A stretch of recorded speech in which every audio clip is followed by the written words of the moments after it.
ลาวจีนได้หารือกลไกการร่วมมือเพื่อเพิ่มทวีการร่วมมือทางด้านการค้าการลงทุนการท่องเที่ยวให้นับเพิ่มขึ้น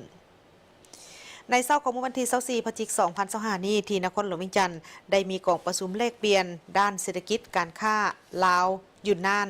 ฝ่ายลาวน้ำโดยทานนางแสงเดือนไ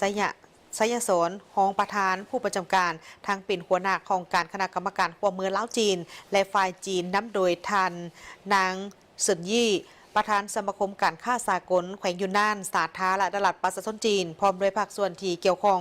ในกองประชุมครั้งนี้แม้ได้มีการเผยแพร่ถึงนโยบายการลงทุนของสาธารณรัฐประชาธิปไตยปฏิรูปลาวพร้อมทั้งเป็นการสร้างโอกาสให้แก่บรรดาหัวหน่วยธุรกิจของสาธารณรัฐประชาธิปไตยปฏิรูปลาวและแขวงยูนนานสาธารณรัฐประชาชนจีน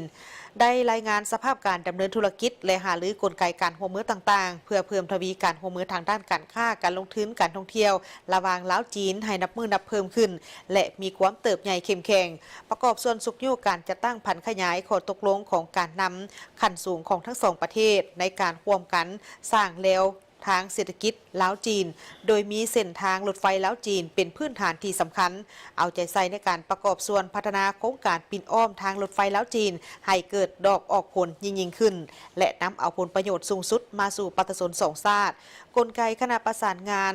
ภาคเหนือ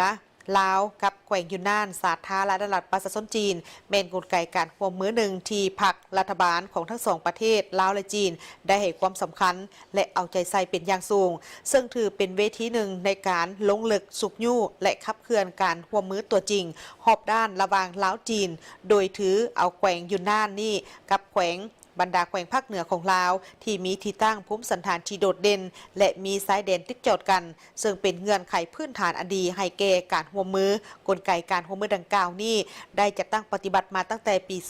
2004 โดยได้ผัดเปลี่ยนกันเป็นเจ้าภาพจัดกองประชุมซึ่งเห็นว่ามีผลสำเร็จหลายอย่างในการสุกโยเวกงานการร่วมมือตัวจริงของในแต่ละโครงเขต